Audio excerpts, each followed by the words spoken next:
जय हिंद दोस्तों, कैसे हैं आप। आशा करते हैं कि आप अच्छे होंगे। तो दोस्तों, आज हम लोग पढ़ेंगे क्लास 10 का त्रिकोणमिति। क्लास 10 का त्रिकोणमिति का पहला वीडियो दोस्तों हमने अपलोड कर दिया है, आप लोग जा कर के देख सकते हैं। आज हम दूसरा वीडियो आप लोग को बना रहे हैं। इसमें आपको एग्जाम्पल और एग्जाम्पल से रिलेटेड आपके क्वेश्चन भी चलेंगे, ठीक है। तो देखिए दोस्तों, क्लास 10th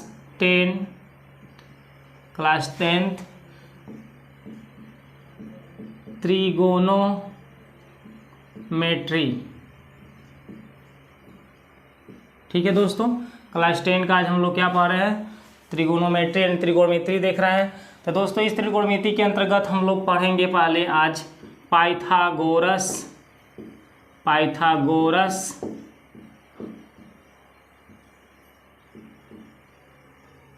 प्रमेय, ठीक है दोस्तों। पाइथागोरस प्रमेय दोस्तों कहाँ लागू होती है। तो दोस्तों, पाइथागोरस प्रमेय हमेशा समकोण त्रिभुज पर लागू होती है। कहाँ होती है, समकोण त्रिभुज में, और कहीं नहीं लागू होती है। तो देखिए दोस्तों, हम यहाँ एक समकोण त्रिभुज बनाते हैं, ठीक है। समकोण त्रिभुज दोस्तों किसे कहते हैं, ऐसा त्रिभुज जिसका एक कोण 90 डिग्री का हो, एक कोण समकोण हो 90 डिग्री का हो, उसे हम समकोण त्रिभुज कहते हैं, ठीक है। तो देखिए दोस्तों, एक मेरा ये समकोण त्रिभुज बन गया जिसका एक कोण 90 डिग्री का है, और ये दोनों के दोनों हमारे जो कोण हैं ये न्यून कोण है, जो कि 90 डिग्री से कम ये भी है और 90 डिग्री से कम ये भी है। न्यून कोण कौन होता है, जो 90 डिग्री से कम होता है दोस्तों, उसे हम क्या कहते हैं, न्यून कोण कहते हैं, ठीक है। तो दोस्तों, जैसे ही हमारा एक त्रिभुज बन गया है, अगर हम इसमें इस त्रिभुज के इसकी बात करें तो ये हमारा ए होगा। अब इसका नाम रख दें, इसका नाम क्या रख दें, बी, और इसका नाम क्या रख दें, सी। इस शीर्ष को हम ए नाम दिए, इस शीर्ष को बी और इस शीर्ष को सी। दोस्तों, त्रिभुज में 3 शीर्ष होते हैं, ठीक है। शीर्ष मतलब समझ पा रहे हैं ना, जहाँ पर भुजाएं जा करके मिलती है उसी को हम शीर्ष बोलते हैं। तो देखिए, ये रेखा और ये रेखा आकर के यहाँ बिंदु ए पर मिल गई थी, हमारा क्या कहलाएगा, शीर्ष कहलाएगा। वैसे यहाँ बी भी शीर्ष होगा और सी भी क्या होगा, शीर्ष होगा। तो दोस्तों, यहाँ जो 90 डिग्री के सामने वाली रेखा हो जाती है, इस 90 अंश के सामने वाली रेखा, 90 डिग्री का जो कोण बन रहा है इसके सामने वाली रेखा, इसका नाम होता है हमेशा क्या, कर्ण। ये फिक्स रहता है, इसको हम कर्ण कहते हैं, ठीक है। बाकी इन दोनों रेखाओं में जो सीधा खड़ा रेखा होता है उसको हम क्या कहते हैं, लंब, और नीचे वाले को क्या कहते हैं, आधार। तो दोस्तों, जब हम ना तो कोण ए को देखें और ना ही कोण सी को देखें, ठीक है, हम यानी कि कोण ए को देखते हुए बोल रहे हैं कि ये लंब है, या कोण सी को देखते हुए इसको लंब बोल रहे हैं, ऐसा कुछ नहीं है। ना तो हम कोण ए को देख रहे हैं और ना ही कोण सी को देख रहे हैं, इन दोनों में से किसी कोण को देखा ही नहीं जा रहा है, ठीक है। ऑलरेडी हम वैसे डिसाइड किए हैं कि भाई कोई भी रेखा यदि 90 डिग्री के कोण पर खड़ी होती है तो उसे लंब कहा जाता है। कोई भी वस्तु हो गई यदि 90 डिग्री के कोण पर खड़ी है, ऊर्ध्वाधर खड़ी है, तो उसे हम क्या कहेंगे, लंबवत रेखा कहेंगे, ये रेखा लंब है, ठीक है। और इसे हम क्या कहेंगे, आधार, ठीक है दोस्तों। तो समकोण त्रिभुज में कितनी रेखाएं होती हैं, एक लंबवत रेखा होती है जिसे लंब कहा जाता है, एक क्षैतिज रेखा होती है जिसे आधार रेखा कहा जाता है, और एक कर्ण होती है, ठीक है। तो दोस्तों, पाइथागोरस प्रमेय इसी पर लागू होती है। पाइथागोरस प्रमेय में हम क्या करते हैं, लिखते हैं, और इस फार्मूला को याद कर लीजिए। कर्ण का स्क्वायर बराबर दोस्तों होता है लंब का स्क्वायर प्लस आधार का स्क्वायर, ठीक है दोस्तों। पाइथागोरस प्रमेय का ये हमारा क्या है, पहला सूत्र है, कर्ण का स्क्वायर बराबर क्या होता है, लंब का स्क्वायर प्लस आधार का स्क्वायर।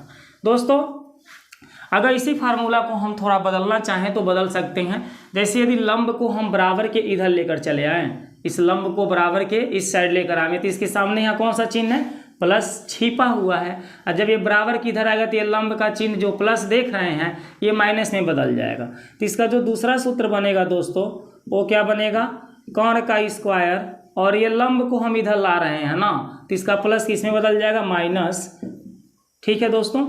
लंब का स्क्वायर बराबर में कौन बचेगा, आधार का स्क्वायर। कौन बचेगा दोस्तों, आधार का स्क्वायर, ठीक है।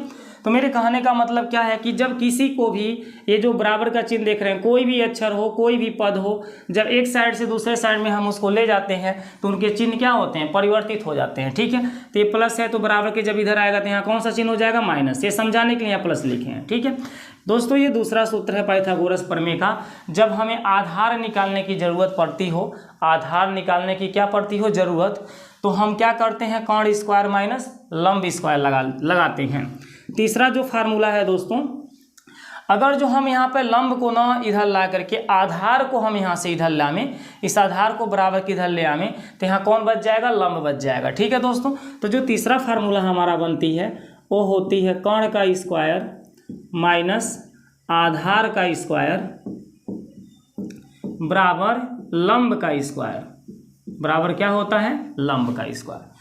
दोस्तों हमने बोला ना आधार को बराबर किधर लाएंगे, तो इसके सामने देखिए प्लस चिन्ह है, वो चिन्ह किस में कन्वर्ट हो गया है, माइनस में, और यहाँ पर कौन रुक गया है, लंब रुक गया है। ठीक है, तो यही हमारे पाइथागोरस प्रमेय के 3 फार्मूला होते हैं।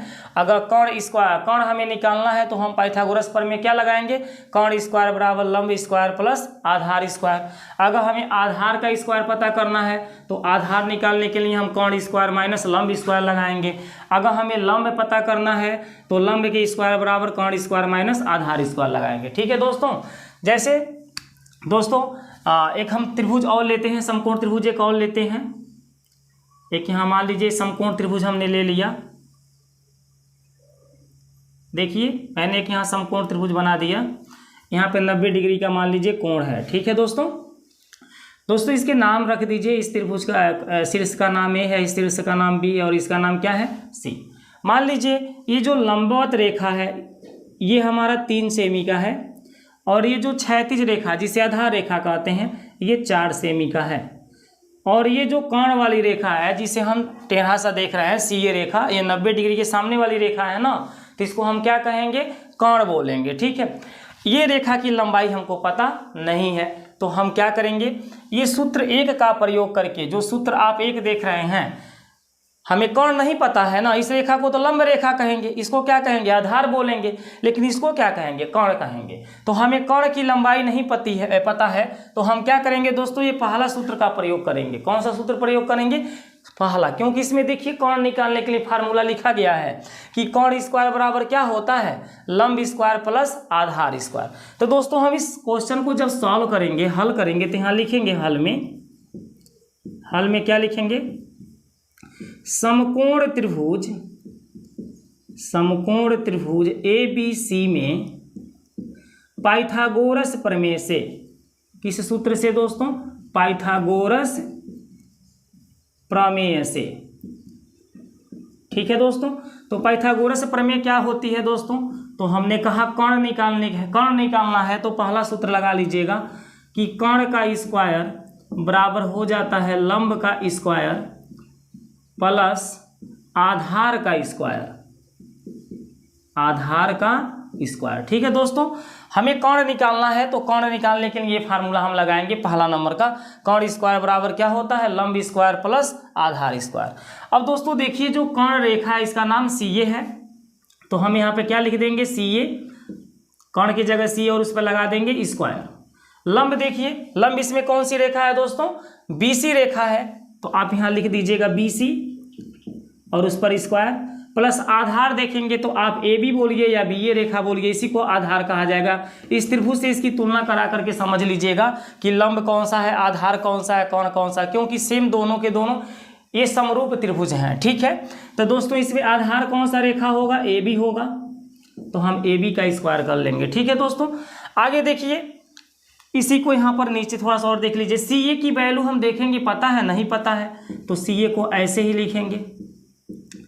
दोस्तों BC की वैल्यू हम देखेंगे 3 दिया है तो 3 लिख देंगे, प्लस AB की वैल्यू दोस्तों कितनी दिया है, 4 दिया है तो हम 4 लिख देंगे। ठीक है, और इन पर देखिए स्क्वायर लगा है तो स्क्वायर आपको लगाना है, खाली इनका BC का मान हमने 3 लिखा, स्क्वायर है तो स्क्वायर लगा देंगे। AB का मान हमने देखा इस फिगर में, AB का मान कितना है 4, तो 4 लिखा और उस पर स्क्वायर है तो स्क्वायर लगा दिया। ठीक है, आगे देखिए दोस्तों, अब इधर इस साइड में देखिए CA स्क्वायर बराबर बताइए क्या हो रहा है, तो CA स्क्वायर बराबर हो जा रहा है 3 का स्क्वायर कितना होता है 9 प्लस 4 का स्क्वायर, दोस्तों यहाँ देखिए 4 का स्क्वायर कितना होता है 16। आगे फिर क्या बनेगा दोस्तों, CA स्क्वायर बराबर 16 में 9 को जोड़ देंगे 25, 16 में 9 को जोड़ देंगे क्या हो जाएगा 25। दोस्तों CA बराबर CA² बराबर ये जो 25 है ये 5 का क्या होता है, वर्ग होता है। तो हम वर्ग से वर्ग कैंसिल कर सकते हैं और CA की वैल्यू हमारा आ जाएगा 5 सेमी। CA की वैल्यू दोस्तों कितना आ जाएगा, 5 सेमी। क्या हमने समझाया दोस्तों, 16 में 9 को जोड़ेंगे 25 और ये 25 5 का क्या होता है, वर्ग होता है। तो हम 5 का वर्ग कितना लें, 5 का वर्ग के 25 होता है, तो वर्ग से वर्ग कैंसिल कर देंगे, CA की वैल्यू हो गई 5। ठीक है दोस्तों, इसी चीज़ को थोड़ा सा दूसरे तरह से देखिए कि जब CA² की वैल्यू 25 आया है तो क्या हम 25 को 5 का वर्ग न लिख करके दूसरे तरह से इसको समझ सकते हैं। तो देखिए इस स्टेप से मैं आपको दूसरे भी तरह से इसको समझा दे रहा हूँ। जैसे दोस्तों अगर हम यहाँ C² को हटा दें, CA पर C² हटा दें तो ये जो 25 है ये कौड़ी के अंदर बंद हो जाती है। ठीक है दोस्तों, ये जो कौड़ी है इसी के अंदर क्या होती है, बंद हो जाती है। हमें यानी बोलते हैं कि 25 का भी यहाँ हमको वर्गमूल निकालना पड़ेगा और इस कौड़ी का जो चिन्ह होता है यहाँ पर वो प्लस माइनस होता है। क्या होता है दोस्तों, प्लस माइनस होता है। तो CA बराबर दोस्तों प्लस माइनस 25 का हम वर्गमूल कितना निकालते हैं, 5। 25 का वर्गमूल कितना होती है, 5, क्योंकि 5 का स्क्वायर करने से 25 होती है, तो 25 का वर्गमूल कितना होता है, 5। यदि दोस्तों आपको वर्गमूल नहीं समझ में आता है तो आप कमेंट कीजिएगा, हम वर्गमूल पे एक वीडियो आपको बना करके प्रोवाइड करा देंगे, आप लोग को अच्छी तरह से समझ में आ जाएगी। ठीक है, तो दोस्तों CA की लंबाई देखिए कैसा निकला, एक +5 निकला, एक -5 निकला, मतलब माइनस भी 5 निकला है और +5 भी निकला है। तो दोस्तों मेरे कहने का अर्थ है कि जो CA रेखा निकली है वो +5 सेमी की भी है और -5 सेमी की है। तो दोस्तों ये बताइए +5 सेमी का रेखा खींचना संभव है कि -5 सेमी का रेखा खींचना संभव है।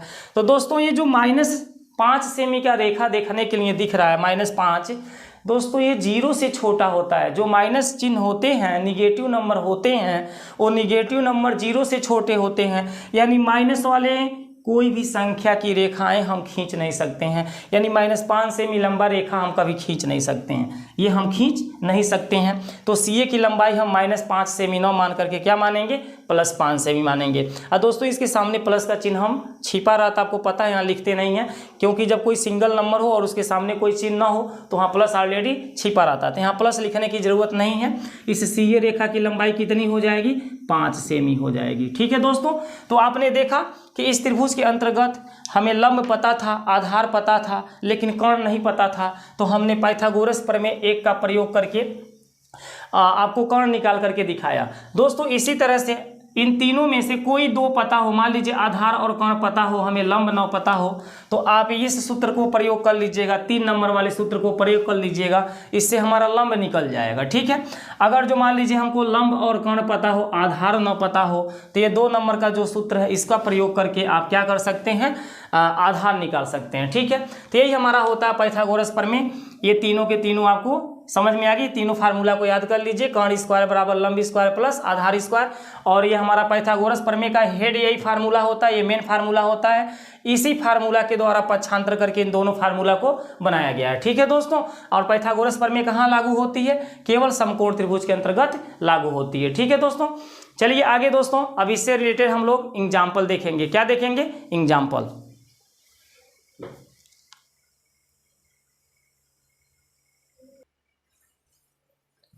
तो दोस्तों हमने आपके NCERT का ये पहला एग्जाम्पल ले लिया है। इसी एग्जाम्पल को आपको समझाते हैं कि इस एग्जाम्पल को हम कैसे सॉल्व करेंगे। तो दोस्तों इस एग्जाम्पल को सॉल्व करने के लिए यहाँ पर देखिए क्या क्वेश्चन को देता है, पहले पढ़िए। लिखा है यदि tan A बराबर 4/3 हो 4/3 तो कोण A के अन्य त्रिकोणमितीय अनुपात ज्ञात कीजिए। तो दोस्तों ये क्या कहता है, आपको tan A का मान 4/3 देता है, तो हमने आपको बताया कि त्रिकोणमितीय अनुपात कहाँ लागू होती है, समकोण त्रिभुज में लागू होती है। तो आप इस क्वेश्चन को सॉल्व करते समय एक समकोण त्रिभुज यहाँ बना लीजिए। ठीक है, ऐसे एक समकोण त्रिभुज बना लीजिए। अब दोस्तों देखिए यहाँ tan के आगे कौन सा एंगल लिया गया है, A लिया गया है, तो आप एंगल A इसको भी बोल सकते हैं, एंगल A इसको भी बोल सकते हैं। इच्छा है तो इसको एंगल A बोलिए या इसको बोलिए, लेकिन इसको हम एंगल A नहीं बोल सकते हैं। क्यों नहीं बोल सकते हैं, क्योंकि जो यहाँ एंगल ली जाती है यह एंगल कभी भी समकोण नहीं होता है, न्यून कोण होता है। दोस्तों क्या होता है, न्यून कोण होता है। यहाँ वाला जो कोण है इस कोण को हम क्या कहते हैं, समकोण कहते हैं। इस कोण को क्या कहते हैं? समकोण, मतलब 90 डिग्री का कोण कहते हैं। और ये जो कोण होता है ये 90 डिग्री का नहीं होता है, अनुपात के साथ में जो कोण लिया जाता है ये हमेशा क्या होता है? न्यून कोण होता है। तो इस ए को हम इस बिंदु को, इस शीर्ष को भी ए बोल सकते हैं क्योंकि ये न्यून कोण है। इसको भी हम ए बोल सकते हैं, आपके ऊपर डिपेंड करता है, मर्जी आता है तो इसका नाम ए रखिए या इसका नाम ए रखिए। ठीक है, तो चलिए हम इसी का नाम ए रख देते हैं। मान लीजिए इसका नाम ए है, इसका नाम क्या है? बी है, और इसका नाम क्या है? सी। किसी और एग्जाम्पल को जब बताएंगे तो इसका नाम ए न रख करके ऊपर वाले का नाम ए रख देंगे, और इसका नाम बी रहेगा तो इसका नाम उस समय क्या हो जाएगा? सी हो जाएगा। ठीक है दोस्तों, आपके ऊपर डिपेंड करता है कैसे मानेंगे, लेकिन यहाँ पर ए नहीं माना जा सकता, बाकी इन दोनों में से किसी का नाम ए रख सकते हैं। तो दोस्तों जब हम एंगल ए को देखते हुए कार्य करेंगे, इस एंगल ए को देखते हुए कार्य करेंगे समकोण त्रिभुज में, तो जिस एंगल को देखा जाता है उसके सामने वाली रेखा, इस एंगल के सामने वाली रेखा का नाम क्या हो जाता है? लंब। यदि हम एंगल ए को देख रहे हैं, यहाँ देखिए tan के आगे एंगल ए तो लिखा हुआ है, तो जब tan के आगे यहाँ ए लिखा हुआ है तो हम इसे क्या कहेंगे? कि एंगल ए को देखा जा रहा है। इस क्वेश्चन में किसको देखा जा रहा है? एंगल ए को। और जब एंगल ए को हम देखेंगे तो इसके सामने वाला रेखा का नाम क्या हो जाएगा? लंब, यानी ये रेखा हमारा लंब हो जाएगा। और जब ये लंब हो जाएगा तो ये नीचे वाले को हम क्या कहेंगे? आधार। दोस्तों क्यों इस रेखा को हम आधार नहीं कहेंगे? क्योंकि 90 डिग्री के सामने वाला जो रेखा होता है इसका नाम तो फिक्स है, कर्ण होता है। इस रेखा का नाम क्या होता है? कर्ण होता है। तो आधार कौन सी रेखा होगी? नीचे वाली ही होगी। ठीक है, ये जो टेढ़ा वाला रेखा होता है ये सदैव फिक्स है बच्चों। जो 90 डिग्री के सामने ये टेढ़ा वाला रेखा होता है उसे हम कर्ण कहते हैं। ठीक है, तो चलिए इसमें लंब, आधार और कर्ण की पहचान आपने कर लिया। तो हम यहाँ लिखेंगे, चूंकि tan ए बराबर कितना दे दिया है? 4/3। देखिए 4/3 दिया है, इसलिए फिर लिखेंगे आप tan ए बराबर, तो tan ए बराबर दोस्तों क्या इसका फार्मूला होता है? अनुपात इसका क्या होता है? तो tan ए का जो अनुपात बनता है वो tan का अनुपात हमेशा क्या बनता है? लंब बटे आधार बनता है। tan का अनुपात क्या बनता है? लंब बटे आधार बनता है। तो हमने tan का अनुपात यहाँ लंब बटे आधार लिख दिया। अब दोस्तों यहाँ पर tan ए बराबर जो दिया है वो यहाँ पर लिख दिया जाएगा। तो कितना दिया है बताइए? tan ए बराबर 4/3। अब देखिए ना, tan ए बराबर 4/3 दिया हुआ है, तो tan ए बराबर हम 4/3 लिखेंगे, लेकिन उससे पहले इसका फार्मूला अनुपात, जो tan ए जिस अनुपात को दर्शाता है उस अनुपात को लिखा जाएगा। ठीक है, तो दोस्तों यहाँ लंब कितना है? तो लंब के सामने 4 है तो मान लीजिए 4 लिखा हुआ है, और आधार के सामने 3 है तो क्या मान लीजिए? 3 लिखा हुआ है। ठीक है, अब यहाँ पर देखिए लंब निकालने के लिए, आधार निकालने के लिए जब अनुपातिक गुणांक हम के मानते हैं तो उस तरह से बताते हैं लंब हमारा 4 के होगा या आधार हमारा क्या होगा? 3 के होगा, जब अनुपातिक गुणांक आप के मानेंगे उस समय। ठीक है, तो क्या इस तरह से जरूरत है कि हम अनुपातिक गुणांक माने? आपको समझा दे रहे हैं डायरेक्ट कि लंब इस फिगर में कितनी होगी? लंब के सामने 4 दिया है तो इसको हम कहेंगे 4 है, आधार के सामने 3 दिया है तो इसको हम क्या कहेंगे? 3 है। तो इस फिगर में दोस्तों हमें लंब रेखा की लंबाई पता चल गया, आधार का पता चल गया, लेकिन कर्ण हमको पता नहीं है। ठीक है दोस्तों, तो देखिए हम कर्ण निकालेंगे कैसे? पाइथागोरस प्रमेय से। दोस्तों ये जो लंब आधार लिखे इसको मिटा दे रहे हैं। ठीक है, आपको पता चल गया ना, यही लंब है, ये आधार है नीचे वाला, और इसको क्या कहते हैं? कर्ण बोलते हैं। ठीक है, तो देखिए दोस्तों अब हम क्या करेंगे? इस समकोण त्रिभुज ABC में पाइथागोरस प्रमेय लागू करेंगे। तो यहाँ लिखेंगे, चूंकि समकोण त्रिभुज ABC में पाइथागोरस प्रमेय से, इसको पाइथागोरस समझ जाइएगा दोस्तों, ये पाइथागोरस का मतलब ये शार्ट रूप लिख दिए हैं पाइथागोरस, और इसको हम क्या कहेंगे? प्रमेय से। ठीक है, समकोण त्रिभुज ABC में पाइथागोरस प्रमेय से। तो पाइथागोरस प्रमेय क्या कहता है दोस्तों? कि कर्ण का स्क्वायर बराबर क्या होती है बताइए? तो लंब का स्क्वायर प्लस आधार का स्क्वायर, यही तो पाइथागोरस प्रमेय का मेन सूत्र है, इसको आधार समझ जाइए। ठीक है, ये लंब का स्क्वायर बराबर क्या होता है? आधार का स्क्वायर। ठीक है, तो इसमें कौन सी रेखा है दोस्तों? अभी हमने बताया कि AC बोलिए या चाहे CA बोलिए, तो चलिए CA रेखा हमारा क्या हो गया? कर्ण। लंब बताइए कौन सा रेखा था? BC, तो आप यहाँ पे क्या लिखेंगे? BC प्लस आधार कौन सा रेखा है दोस्तों? AB, तो आप यहाँ लिख देंगे AB, और उसका क्या कर देंगे? स्क्वायर। जो भी स्क्वायर है स्क्वायर आपको लगाना है। अब हम देखेंगे क्या फिगर में CA की लंबाई पता है? नहीं पता है, तो हम यहाँ CA की लंबाई नहीं लिखेंगे, ऐसे CA को यहाँ लिख लेंगे। BC, तो देखिए BC की लंबाई कितनी है दोस्तों? 4, तो हम BC की जगह क्या लिख देंगे? 4, और उस पर लगा देंगे स्क्वायर, प्लस AB कितना दिया है दोस्तों? 3, तो हम यहाँ लिखेंगे 3 और उस पर स्क्वायर लगा देंगे। ठीक है ना। अब बताइए CA का स्क्वायर बराबर, यहाँ पे कितना लिखा है 4 का स्क्वायर, तो 4 का स्क्वायर कितना होता है, ऐसे CA स्क्वायर उतर जाएगा। 4 का स्क्वायर कितना होगा 16, अब प्लस 3 का स्क्वायर कितना होगा 9। तो दोस्तों 16 में 9 को जोड़ लीजिए तो CA स्क्वायर की वैल्यू कितनी आ जाएगी, जल्दी बताइए। तो दोस्तों यहाँ पर CA स्क्वायर की जो वैल्यू आएगी वो 25 आएगी। कितनी आएगी 25। 16 में 9 जोड़ेंगे 25। अब दोस्तों अभी मैंने कुछ समय पहले बताया कि ये 25 किसका वर्ग होता है, जल्दी बताइए। तो आप जानते हैं कि 25 5 का वर्ग होता है। किसका वर्ग होता है 5 का। अन्यथा दोस्तों ऐसे समझिए कि जब CA स्क्वायर का वैल्यू 25 है तो हम वर्गमूल लेंगे तो CA स्क्वायर का वर्गमूल कितना होता है CA। किसी भी संख्या का यदि वो स्क्वायर रूप में दिखाई दे रहा है तो जब उसका वर्गमूल आप निकालेंगे तो वर्गमूल निकालते समय क्या होता है, स्क्वायर हट जाता है। तो यहाँ देखिए CA पे स्क्वायर लगा हुआ है, और जब हम CA का वर्गमूल निकालेंगे, CA स्क्वायर का वर्गमूल निकालेंगे तो ये स्क्वायर क्या होगा, हट जाएगा। स्क्वायर क्या होगा दोस्तों, हट जाएगा। तो CA पर स्क्वायर हट जाएगा तो यहाँ क्या आ जाएगा CA।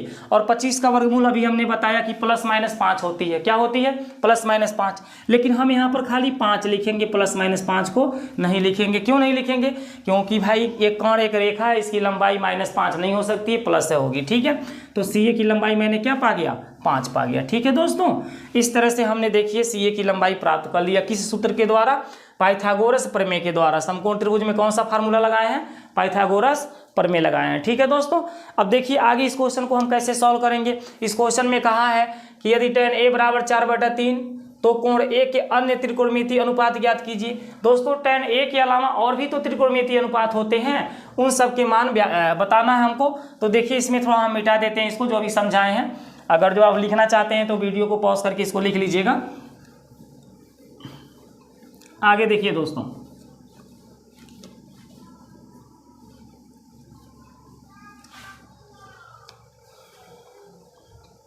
तो दोस्तों हमें tan A के अतिरिक्त बताइए कौन कौन से त्रिकोणमितीय अनुपात अभी होंगे। तो आप कहेंगे कि sin A होगा।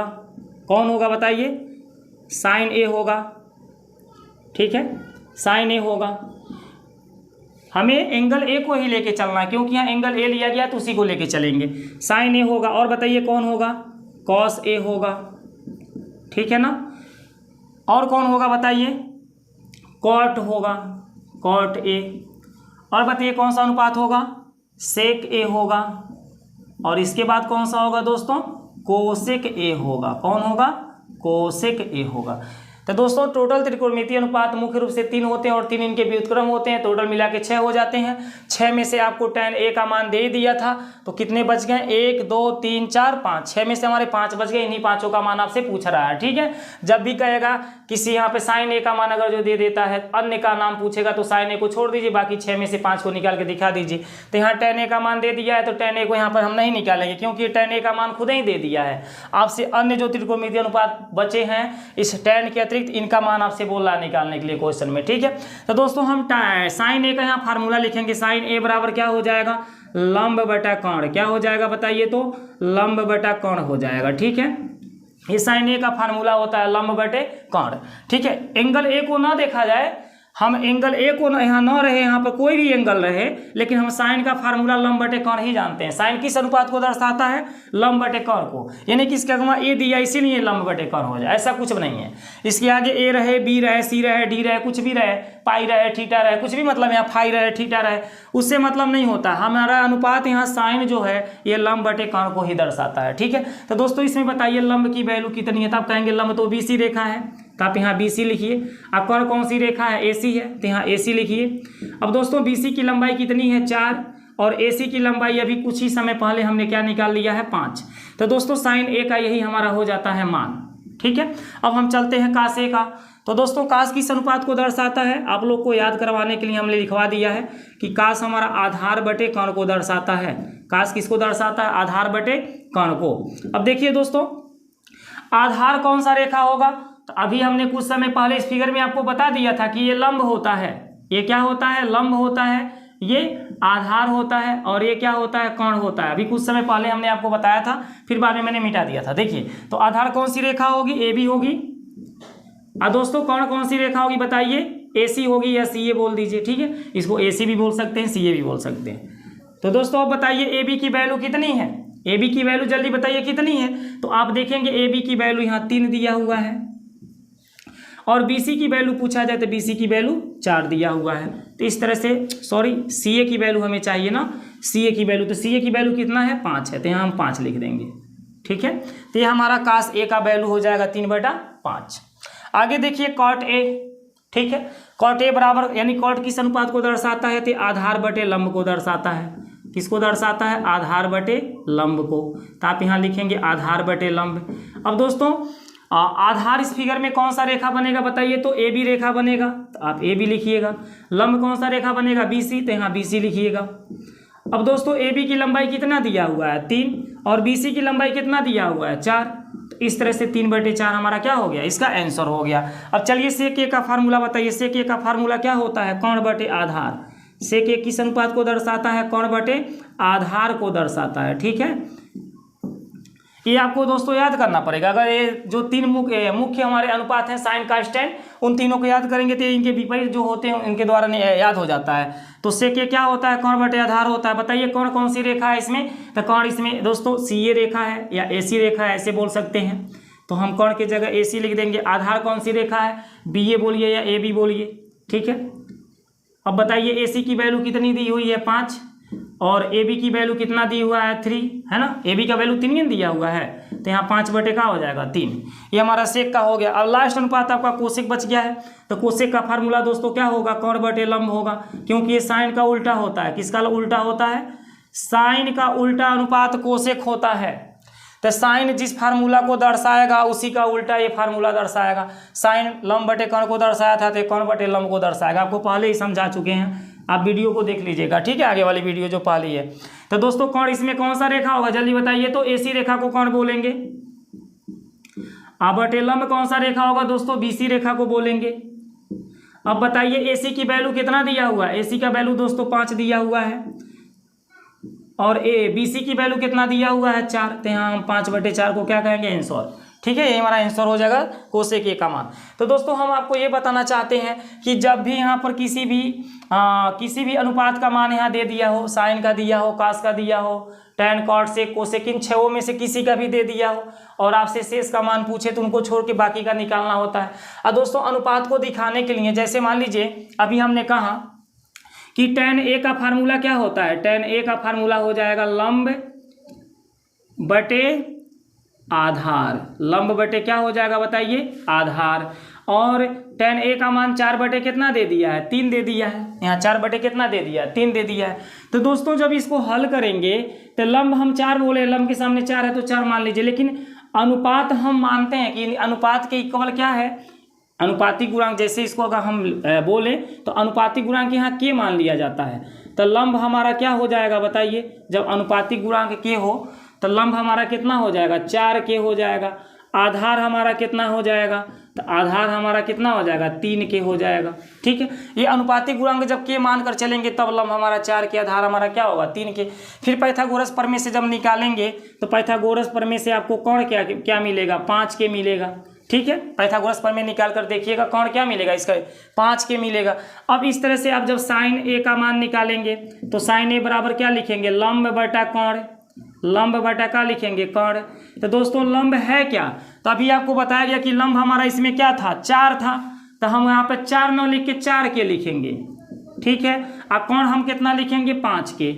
अब दोस्तों ये के से के कट जाता है तो हमारा साइन A का वैल्यू 4/5 हो जाता है। तो इस सवाल को हम ऐसे अनुपातिक गुणांक के मानकर भी लगा सकते हैं। ठीक है, आपके बुक में इसी तरह से एग्जाम्पल को समझाया रहता है, लेकिन आप इस तरह से भी लगा देंगे तो कोई गलत नहीं है। इनके सामने दिया हुआ तो इनके मान माने जाते हैं। ठीक है, अच्छा दोस्तों, ठीक है, नेक्स्ट वीडियो इसके आगे आप लोग को हम बताएंगे। नेक्स्ट वीडियो में अगला जो क्वेश्चन होगा आपको हम सॉल्व करा देंगे। ठीक है, अच्छा दोस्तों, नमस्कार।